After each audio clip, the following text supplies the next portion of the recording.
வணக்கம் நேயர்களே.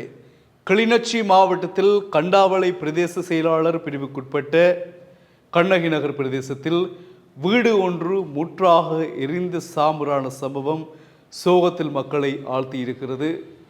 ஏற்கனவே நிரந்தர வீடு ஒன்று பாதிக்கப்பட்ட மக்களுக்கு வழங்கப்பட்டதாகவும் அந்த வீட்டினை முழுமையாக கட்டி முடிக்க பொருளாதார வசதி இல்லாததன் காரணத்தால் அந்த கட்டுமான பணிகள் இடைநடுவே கைவிடப்பட்டதாகவும் தற்காலிகமாக தாங்கள் வசிப்பதற்கு சிறு குடிசை ஒன்றை அமைத்து தாங்கள் வசித்து வந்ததாகவும் குறித்த வீட்டின் உரிமையாளர்கள் தெரிவித்திருக்கின்றார்கள். அந்த வீட்டில் வசித்தவர்கள் தெரிவித்திருக்கின்றார்கள். அந்த குடும்பம் சொன்ன விடயம் என்று சொன்னால், நேற்றைய தினம் ஞாயிற்றுக்கிழமை திடீரென்று தீப்பிடித்து வீடு எரிந்தது. இதனால் நாங்கள் கத்தினோம். எங்களுடைய சத்தத்தை கேட்டு அயலில் இருந்தவர்கள் எல்லோரும் ஓடி வந்தார்கள். வாளிகளில் தண்ணீர்களை ஏந்தி நாங்கள் மளமளவென்று ஊத்தினோம். இருந்த பொழுதும் நீரினுடைய பாய்ச்சல் காணாத காரணத்தினால் தீயை எங்களால் முழுமையாக கட்டுக்குள் கொண்டு வர முடியவில்லை. வீடு முற்றாக எரிந்து நாசமாகிவிட்டது என்று கவலையாக தெரிவித்தார்கள்.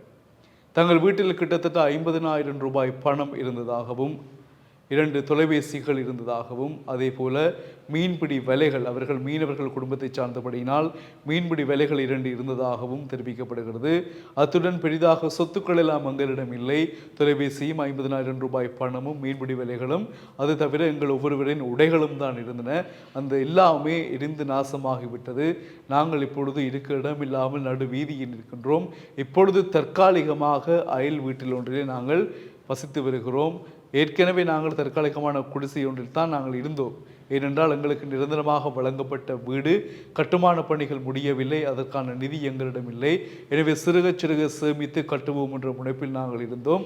அதற்காகத்தான் தற்காலிகமான குடிசை ஒன்றை போட்டு அமர்ந்திருந்தோம்.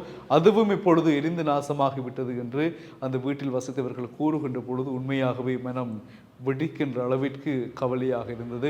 அந்த செய்தி எங்கள் எல்லோருக்கும் ஒரு கவலையாக இருக்கும் பட்சத்திலே, இதற்காக புலம்பெயர் நாடுகளில் உள்ளவர்கள் தகவல்களின் அடிப்படையில் உங்களுக்கு யாராவது அறிந்தவர்கள், தெரிந்தவர்கள், உறவினர்களாக நீங்கள் இருந்தால், அல்லது அந்த பிரதேசத்தை அந்த மாவட்டத்தைச் சேர்ந்தவர்களாக நீங்கள் இருந்தால், அவர்களுடைய தொடர்பு கொள்ள இயலுமாக இருந்தால், அல்லது எங்கள் மூலமாக தொடர்பு கொண்டு அவர்களுக்கு உதவிகளை நீங்கள் செய்து கொள்ள முடியும் என்பதையும் பிரியமாக உங்களிடம் நாங்கள் கேட்டு நிற்கின்றோம். என்று சொன்னால், வீடு என்பது எவ்வளவு முக்கியம் என்பது எல்லோருக்குமே தெரியும். அவர்கள் ஏற்கனவே கிளிநொச்சி மாவட்டம், வன்னி மாவட்டம் மிகவும் பாதிப்படைந்த கிராமங்களாக, மாவட்டங்களாக காணப்படுகின்றன. அதில் எத்தனையோ பாதிப்புகள், எல்லா விதமான பாதிப்புகளையும் அந்த மாவட்ட மக்கள் சந்தித்திருக்கின்றார்கள். அந்த அளவில் அவர்களுக்காக வழங்கப்பட்ட வீட்டை முழுமைப்படுத்தக்கூடிய, கட்டி முடிக்கக்கூடிய ஒரு வல்லமையும் அவர்களிடம் இல்லை பொருளாதார ரீதியிலாக. எனவேதான் அவர்கள் தற்காலிக குடிசை ஒன்றை அமைத்து வந்ததாகவும், அது இப்பொழுது தீயில் எரிந்து விட்டதால் இப்பொழுது தங்குவதற்கிடம் இல்லாமல் அயல் வீட்டாருடன் சேர்ந்து தாங்கள் அவர்களுடைய வீட்டிலே இருப்பதாகவும் குறிப்பிட்டிருக்கின்றார்கள். எனவே நல்லுள்ளம் கொண்டவர்கள் இவர்களுக்கான உதவிகளை வழங்க விருப்பி நீங்கள் கொமெண்டில் வந்து உங்களுடைய விருப்பங்களை தெரிவிக்கலாம், உதவிகளை செய்யலாம். இந்த தகவலை நாங்கள் உங்களோடு பரிமாறி இருக்கின்றோம். தொடர்ந்தும் செய்திகளுக்காக டியூப் தமிழுடன் இணைந்திருங்கள். வணக்கம் உறவுகளே.